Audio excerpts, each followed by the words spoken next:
की शुरुआत में एक हॉस्पिटल की मॉर्चरी दिखाई जाती है, जहां एक मरा हुआ आदमी अचानक उठकर बैठ जाता है। वो उठकर पास में मौजूद एक नर्स को बुलाता है, लेकिन वो नर्स उसे देखकर बुरी तरह डर जाती है। जब डॉक्टर्स को इस बारे में पता चलता है तो वे सब तुरंत आकर उसका जरूरी इलाज करते हैं और उसे आईसीयू में लेटा देते हैं। आधी रात को उसे होश आता है और वो उस वार्ड को छोड़कर बाहर आ जाता है। वहाँ मौजूद डॉक्टर्स और नर्स उसे देखकर बहुत अजीब तरह से बर्ताव करने लगते हैं। उन सबको देखकर उसे बहुत डर लगता है और वो वहाँ से भागने की कोशिश करता है, लेकिन लिफ्ट काम नहीं कर रही होती, इसलिए वो हॉस्पिटल की खिड़कियों का इस्तेमाल करके बगल वाले कमरे में जाने की कोशिश करता है। उसी समय बहुत तेज बारिश हो रही होती है, जिसकी वजह से उसका पैर फिसल जाता है और वो उस बड़ी बिल्डिंग की ऊंचाई से नीचे गिर जाता है। ठीक उसी पल जब हम सब सोचते हैं कि अब वो मर जाएगा, नीचे गिरा हुआ वो आदमी हॉस्पिटल की दीवार पर लुढ़कते हुए ऐसे खड़ा हो जाता है जैसे वो सामान्य रूप से जमीन पर खड़ा हो। उसे कुछ समझ नहीं आता और वो कंफ्यूज होकर इधर उधर देख रहा होता है। तभी हॉस्पिटल की खिड़की साफ करने वाला एक आदमी बहुत ही कैजुअल तरीके से उसके पास आता है। वो क्लीनर उस पेशेंट से कहता है, डरो मत, मैं जो कह रहा हूँ उसे ध्यान से सुनो। मैं ही तुम्हारी आत्मा का गार्डियन हूँ। अब तुम्हारी आत्मा जिस शरीर में है वो मिन नाम के एक लड़के का है। कल रात मिन ने सुसाइड करके अपनी जान दे दी थी। गार्डियन बताता है उसकी मौत का कारण कौन है यह पता लगाना ही अब से तुम्हारा काम है, इसीलिए तुम्हारी आत्मा को मिन के शरीर में भेजा गया है। तो अब मिन के शरीर में मौजूद यह आत्मा ही हमारी फिल्म का हीरो है और अब इस हीरो को अपनी पुरानी यादों में से कुछ भी याद नहीं है। उसे अपना नाम तक नहीं पता, इसीलिए फिलहाल के लिए हम उसे मिन कहकर बुलाएंगे। मिन को समझ नहीं आता कि यहाँ क्या हो रहा है और वो गार्डियन से सवाल करता है, जिस पर गार्डियन को गुस्सा आ जाता है और वो तुरंत मिन को नीचे लेटकर वहाँ की खिड़की को कसकर पकड़ने के लिए कहता है। हीरो भी गार्डियन के कहे अनुसार वैसा ही करता है, जिसके बाद ग्रेविटी पहले की तरह नॉर्मल हो जाती है। गार्डियन उसे चेतावनी देकर जाता है, इस बार अगर तुम फिसले तो मैं तुम्हें पक्का नहीं बचाऊंगा, और वहाँ से चला जाता है। अपनी जान के डर से मिन उस खिड़की का इस्तेमाल करके सुरक्षित अंदर आ जाता है। अगली सुबह एक नर्स मिन के पास आती और उसे ड्रिप चढ़ाने के नाम पर जोर से सुई चुभा देती है। मिन को दर्द होता है और वो अपने पास रखी एक बोतल को नीचे धकेल देता है। उस बोतल का पानी हवा में तैरने लगता है, जिसे देखकर मिन उस नर्स से पूछता है, आप गार्डियन है क्या? वो नर्स जवाब देती है, हाँ, मैं किसी भी रूप में आ सकती हूँ, और उसे एक सैंड क्लॉक रेत की घड़ी देती है। वो कहती है, तुम्हारे पास सिर्फ 100 दिनों का समय है। इसके अंदर तुम्हें यह पता लगाना है कि मिन ने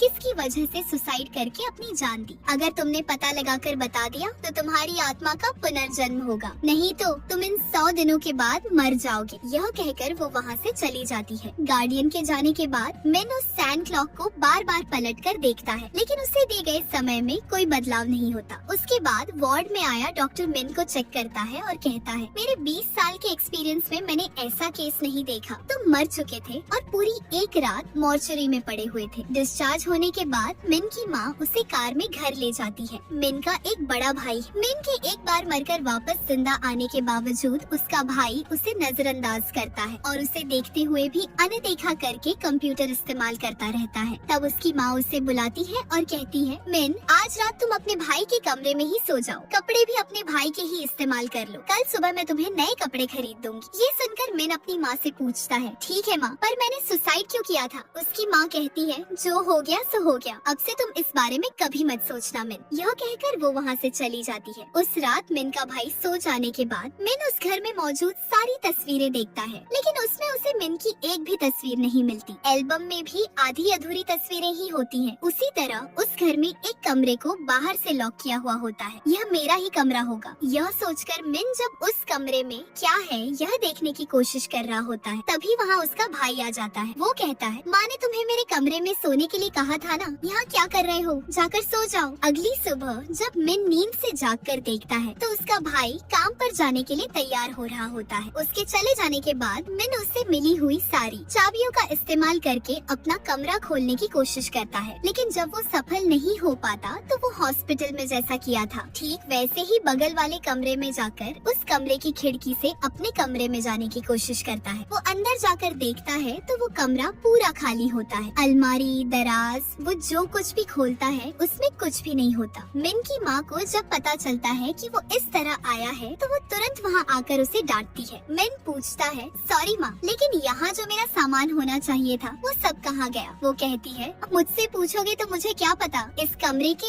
ऐसे होने का कारण भी तुम ही हो। असल असल में मिन की माँ को भी यह बात नहीं पता थी कि उसने सुसाइड क्यों किया था। वो कहती है, उस दिन जब मैं तुम्हारे कमरे में आकर देखा तो तुम बेहोश पड़े हुए थे, जिसे देखकर मैं तुरंत तुम्हें हॉस्पिटल ले गई। डॉक्टर ने तुम्हें चेक करके बताया कि तुम मर चुके हो। वो रोते हुए दुख से कहती है, प्लीज अब से ऐसा मत करना मिन। अगले दिन मिन स्कूल जाने के लिए तैयार होता है। तब जब वो अपने बचे हुए सामान को देख रहा होता है तो उसे अपने पर्स में एक पेन मिलती है। बाद में उसकी माँ उसे स्कूल में छोड़ती है और कहती है, मैं रेयॉन में मौजूद फैक्ट्री में काम पर जा रही हूँ, मुझे वापस आने में बहुत दिन लगेंगे मिनट। शाम को तुम्हारे पापा तुम्हें पिकअप कर लेंगे। और हाँ, तुम्हारे सुसाइड अटेम्प्ट के बारे में मैंने स्कूल में कुछ नहीं बताया है। अगर कोई पूछे कि तुम इतने दिन क्यों नहीं आए तो कह देना कि तुम्हें फ्लू हो गया था और बात को संभाल लेना। यह सुनकर मिन कहता है, ठीक है माँ, मैं मैनेज कर लूँ, और स्कूल चला जाता है। इनके स्कूल में अगले 3 महीनों में एक स्पोर्ट्स इवेंट होने वाला है। उसके लिए सभी स्टूडेंट्स प्रैक्टिस कर रहे होते हैं। मिन अपनी क्लास में जाकर बैठ जाता है, लेकिन वहाँ कोई भी उसे खास तवज्जो नहीं देता। इससे हीरो समझ जाता है कि यहाँ उसकी कोई दोस्त नहीं है। क्लास में आई टीचर कहती है कि पिछली बार मिन ने एग्जाम नहीं दिया था, इसलिए वो उसे रीटेस्ट के लिए तैयारी करने को कहती है। लंच टाइम में जब मिन अकेला बैठकर खाना खा रहा होता है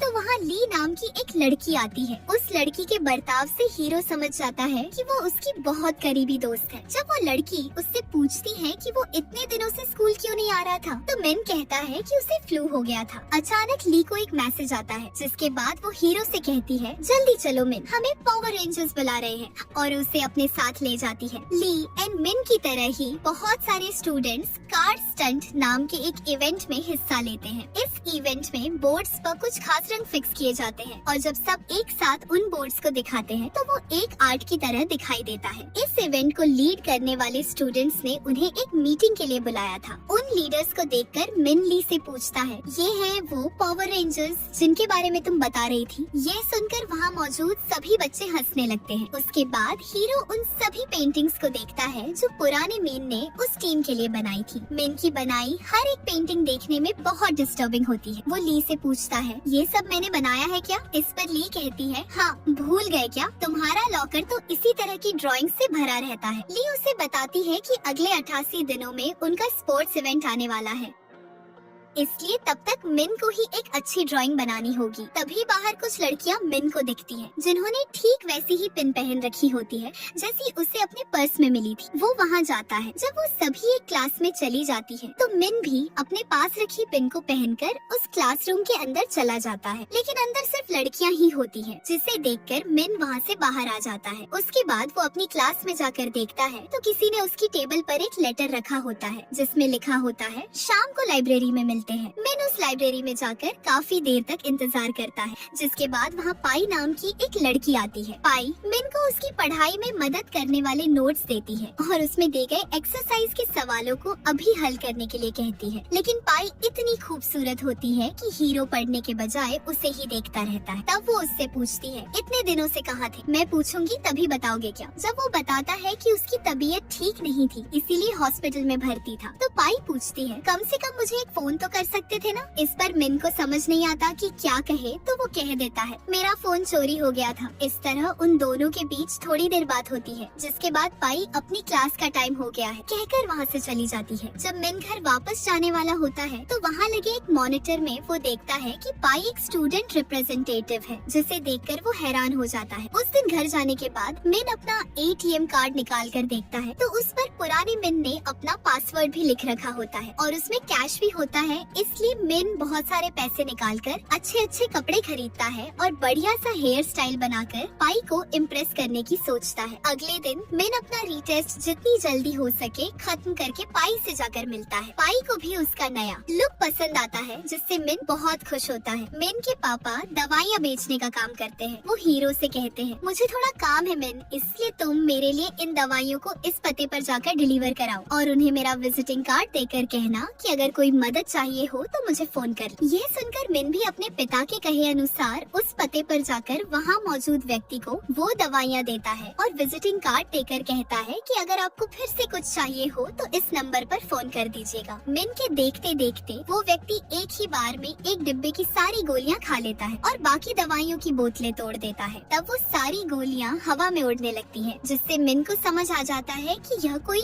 और नहीं बल्कि गार्डियन है। गार्डियन उससे पूछता है, तुम मिन की जिंदगी को काफी एंजॉय कर रहे हो। वैसे उसकी सुसाइड के बारे में कोई जानकारी मिली क्या? इस पर मिन कहता है सभी लोग तो नॉर्मल ही हैं, लेकिन मुझे उसके भाई पर ही शक है। उसे मिन बिल्कुल भी पसंद नहीं है। गार्डियन उसे चेतावनी देता है, इतने दिनों में तुमने सिर्फ यही पता लगाया है, 100 दिन के बाद मैं तुम्हें 1 सेकंड भी ज्यादा नहीं दूंगा। जब मिन पूछता है कम से कम मुझे कोई सुराग तो दीजिए, तो गार्डियन कहता है जब तुम उसकी मौत का सही कारण बताओगे तो तुम्हारे पास रखी सैंड क्लॉक रुक जाएगी। गार्डियन के दिए हुए 100 दिन पूरे होने में अब सिर्फ 77 दिन ही बचे हैं, लेकिन मिन ने अभी तक कुछ भी पता नहीं लगाया है। उस दिन स्कूल में क्लासेस खत्म होने के काफी देर बाद भी जब पाई बाहर नहीं आती तो मिन उसकी क्लास की जगह पर जाकर उससे मिलता है। पाई ने आज अपने टीचर द्वारा लेके गए टेस्ट में ठीक से परफॉर्म नहीं किया होता है। ऊपर से वो एक स्टूडेंट रिप्रेजेंटेटिव, इसलिए अच्छे मार्क्स न ला पाने के कारण वो डिप्रेस्ड हो जाती है। तब मिन उसे दिलासा देता है और अपने पास रखी पिन को दिखाकर पूछता है ये तुम्हारी है क्या? पाई कहती है मैं इस पिन को न जाने कितनी जगहों पर ढूंढ रही थी, लेकिन मिली नहीं। इसे लाने के लिए थैंक्स मिन। मिन पाई को वो पिन पहनाते हुए उसे प्रपोज करता है। वो भी उसका प्रपोजल स्वीकार कर लेती है। उस दिन के बाद से ये दोनों एक दूसरे के साथ बहुत समय बिताते हैं, जैसे साथ में मंदिर जाना, खेलना और बाहर घूमना। एक दिन वे दोनों अपने शहर में होने वाली आतिशबाजी देखने के लिए एक ऊंची बिल्डिंग पर जाकर बैठ जाते हैं। उसे देखते हुए जब वे दोनों खुश हो रहे होते हैं तो पाई मिन से कहती है तुम पहले के मुकाबले बहुत बदल गए हो। जिस मिन को मैं जानती थी वो जब हंसता था तो उसका चेहरा ऐसा होता था। तब हीरो पाई से पूछता है तुम्हें इन दोनों में से कौन सा मिन ज्यादा पसंद है? इस पर वो कहती है अगर तुम एग्जाम में पास हो गए तो मैं तुम्हें बताऊंगी। उनके परिवार की फाइनेंशियल प्रॉब्लम्स की वजह से मिन के पापा उसकी माँ की शादी की अंगूठी बेच देते हैं। इस वजह से वो उनसे फोन पर बात करते हुए अपसेट हो जाती है। कॉल खत्म होने के बाद मिन उसके पास जाकर कहता है मैं आपकी कुकिंग में मदद करता हूँ। इस पर वो कहती है नहीं मिन, तुम्हें यह फल बिल्कुल पसंद नहीं है, इसीलिए जब तुम छोटे बच्चे थे तो तुम कहीं चले न जाओ, इसलिए मैंने एक बार तुम्हारे चारों ओर ये फल रख दिए थे। उस दिन जब तक मेरा काम पूरा नहीं हुआ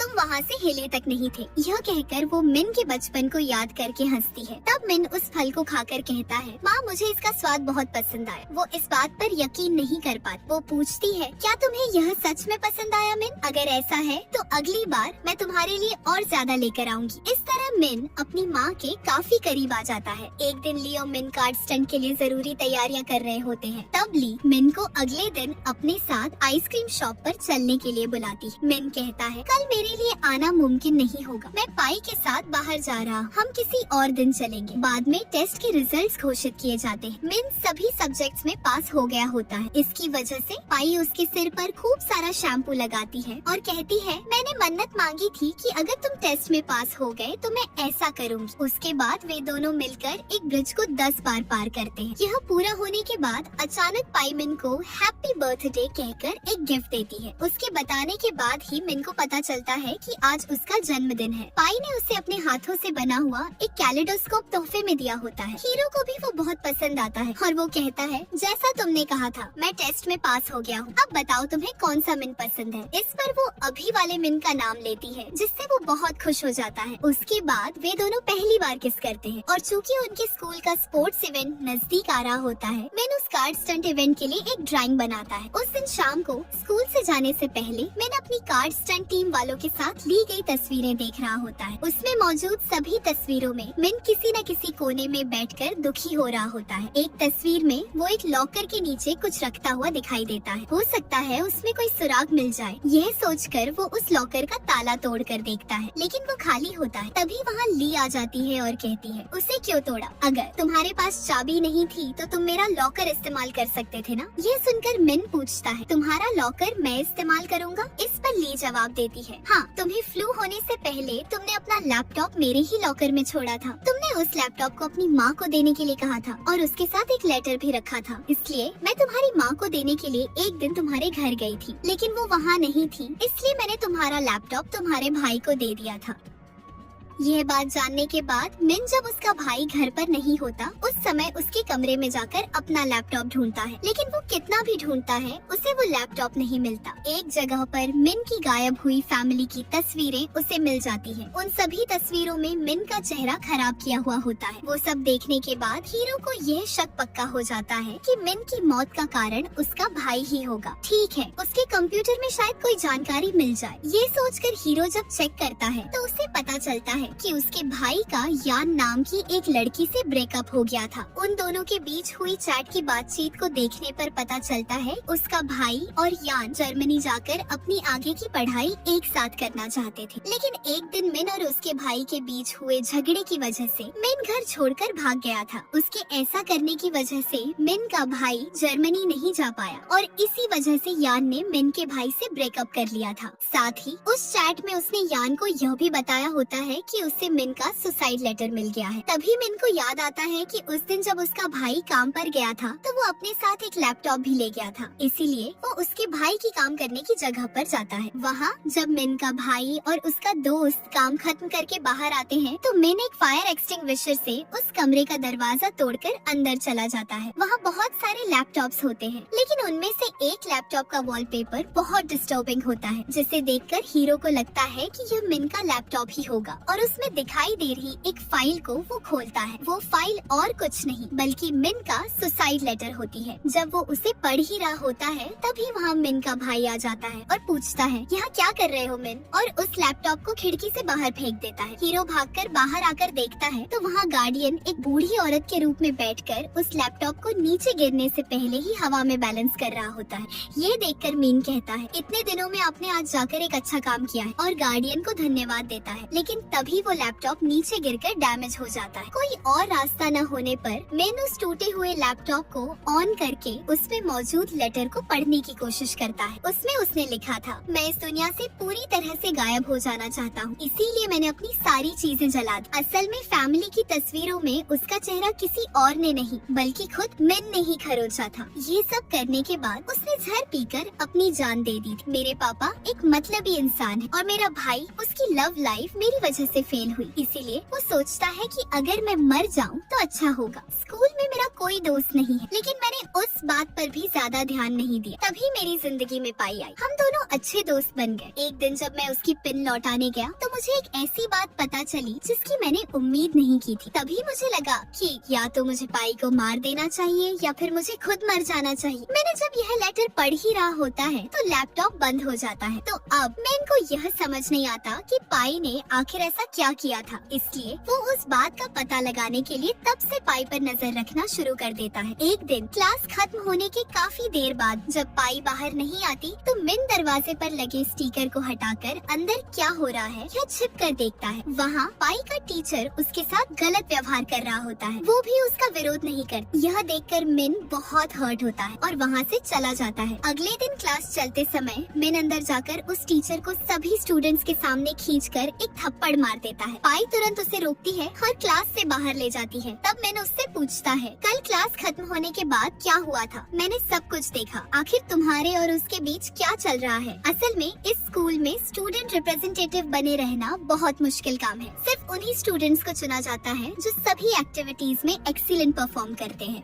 अगर उनके स्कूल में कोई स्टूडेंट रिप्रेजेंटेटिव बन जाता है तो उन्हें भविष्य में अच्छे एकेडमिक अवसर मिलते हैं। इतनी दूर तक पाई अपने टैलेंट और मेहनत से ही पहुंची होती है, लेकिन उस टीचर ने उसे धमकी दी थी कि अगर वो उससे बचेगी तो वो रिप्रेजेंटेटिव के तौर पर किसी और को चुन लेगा। इसीलिए वो उसकी बातें मान रही होती है। वो मिन से कहती है, मैं यहाँ तक बहुत मेहनत करके आई हूँ, तुम जाकर उससे माफी मांग। ये सुनकर मिन और भी ज्यादा हर्ट हो जाता है। वो कहता है, मैंने उम्मीद नहीं की थी कि तुम ऐसी होगी पाई। क्या तुम सच में मुझसे प्यार करती हो या नहीं? अगर तुम अपनी मर्जी से नहीं रह सकती तो यह कैसी जिंदगी है? गुस्से में उससे बात करते करते मिन उस बिल्डिंग से गिरने की कगार पर पहुंच जाता है। यह देखकर पाई रोते हुए कहती है, प्लीज ऐसा मत करो मिन, प्लीज यहाँ आ जाओ। तब मिन कहता है, इस सिचुएशन में अगर किसी को मरना है तो वो मैं नहीं तुम हो। यह कहकर वो वहाँ से चला जाता है। मिन के उस टीचर को मारने की वजह से मिन के पापा जाकर उस टीचर से माफी मांगते हैं। वो मिन से कहते हैं, अगर उस टीचर ने पुलिस कंप्लेंट कर दी तो तुम्हारी हालत क्या होगी?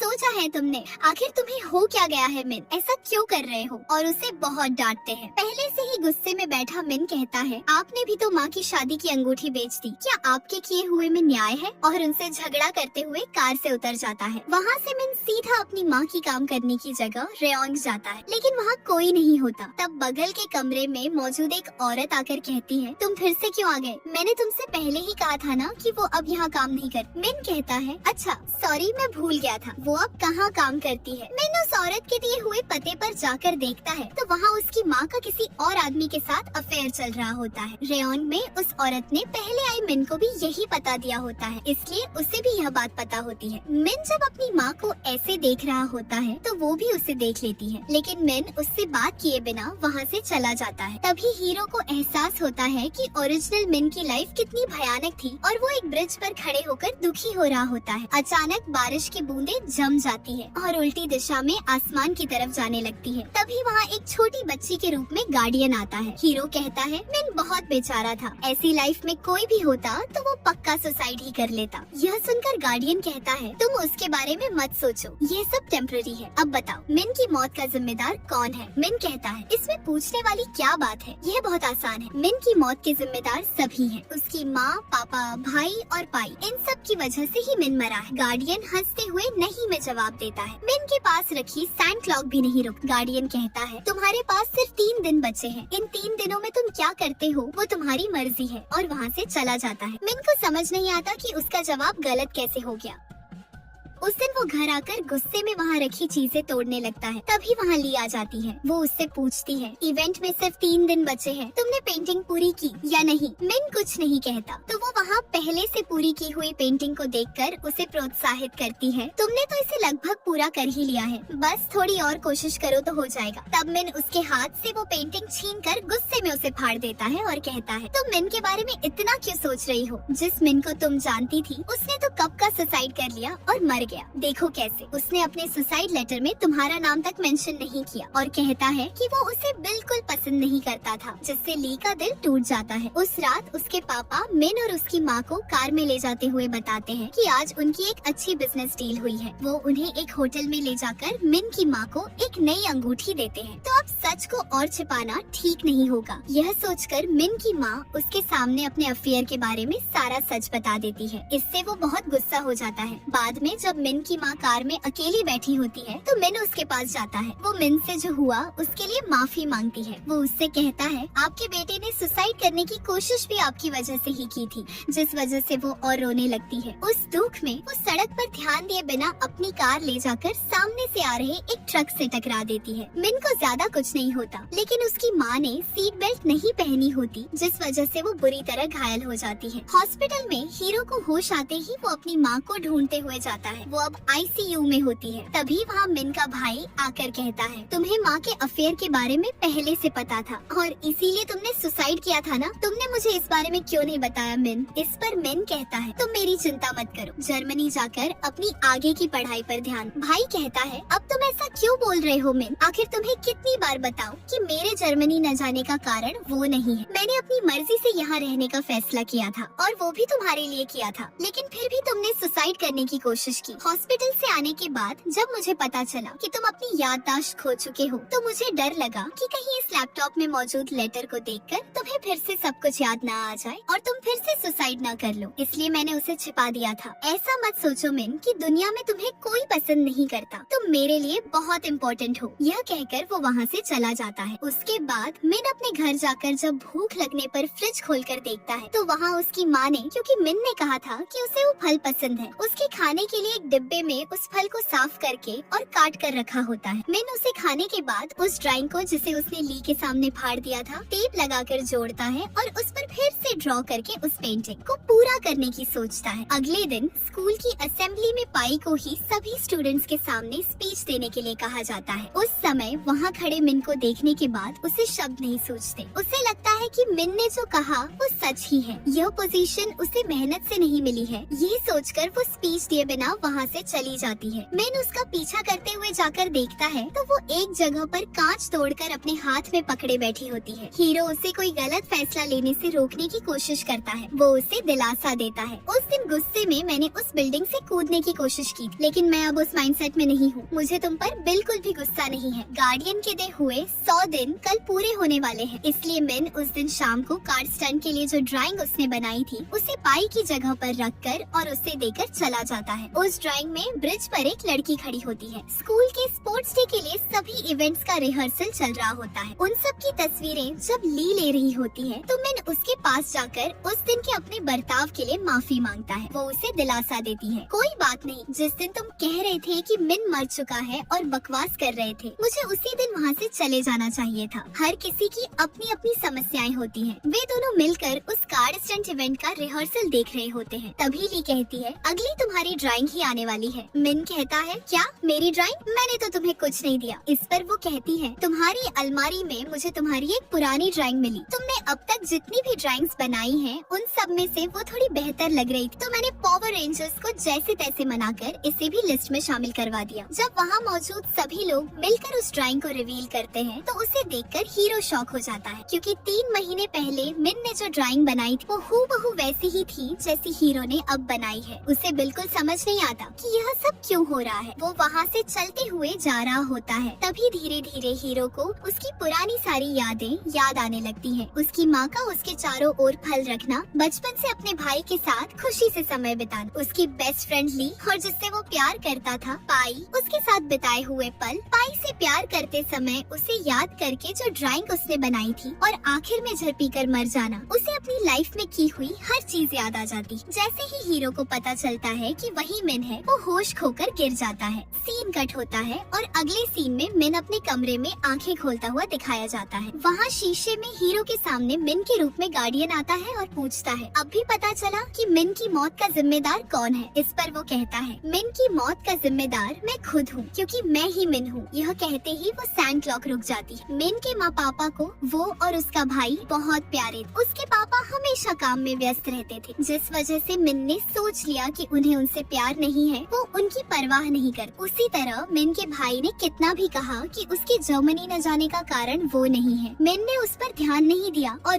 गलत समझ लिया कि उसका भाई उससे नफरत करता है। और मिन यह सोचकर दुखी होता रहा कि स्कूल में उसके कोई दोस्त नहीं है, और यह नहीं समझ पाया कि ली जैसी एक अच्छी दोस्त हमेशा उसके साथ थी। इस तरह अपनी लाइफ में हर चीज को नेगेटिव तरीके से सोचने की वजह से वो अपने चारों ओर मौजूद इतने सारे प्यार को नहीं समझ पाया और आखिर में उसने सुसाइड कर लिया। तो मिन की मौत का जिम्मेदार वो खुद था। गार्डियन ने मिन की आत्मा की सारी यादें मिटाकर उसे फिर से उसी के शरीर में भेजा ताकि वो यह सब समझ सके। मिन का जवाब सुनकर गार्डियन मुस्कुराते हुए कहता है, बधाई हो, और कहता है, अब से तुम अपनी लाइफ को नॉर्मल तरीके से जी सकते हो, यही मैं तुम्हें तोहफे में देता हूँ। यह सुनकर मिन खुशी में थैंक यू कहता है और गार्डियन का काम खत्म हो गया होता है, इसलिए वो मिन को बाय कहकर वहाँ से चला जाता है। मिन जब फिर से नॉर्मल दुनिया में आंखें खोलकर देखता है तो वहाँ ली आकर पूछती है, क्या तुम पूरी रात यहीं सोए थे? मिन को अपनी लाइफ वापस मिल जाने की खुशी में वो ली को गले लगा लेता है और कहता है, तुमने मुझे आइसक्रीम शॉप पर ले जाने के लिए कहा था ना, उसे भूलना मत। वहाँ से वो सीधा अपनी माँ से मिलने के लिए जाता है। उनकी हालत भी अब नॉर्मल हो गई होती है। वो मिन से माफी मांगती है और अपनी गलती पर बहुत दुखी होकर रोती है। वो कहती है, तुम मुझे बहुत प्यारे हो मिन, जिस पर मिन कहता है, मुझे भी आप बहुत प्यारी है माँ, और वो भी उसे गले लगाकर रोता है। तो दोस्तों, आखिर में मिन को अपनी लाइफ में एक सेकंड चांस मिल जाता है। ये मूवी हमें एक बहुत ही इम्पोर्टेंट मैसेज देती है कि लाइफ में पॉजिटिव माइंडसेट रखना कितना जरूरी है और प्रॉब्लम से भागने के लिए सुसाइड कभी भी सोल्यूशन नहीं हो सकता। हमारे आसपास हमेशा ऐसे लोग होते हैं जो हमसे प्यार करते हैं, बस हमें उन्हें पहचानने की जरूरत। तो यह थी होम स्टे की पूरी कहानी। अगर आपको यह एक्सप्लेनेशन पसंद आया हो तो इस वीडियो को लाइक करना और चैनल को सब्सक्राइब करना मत भूलना। आपको इस फिल्म में सबसे इमोशनल सीन कौन सा लगा, नीचे कमेंट्स में जरूर बताइए। मिलते हैं अगले वीडियो।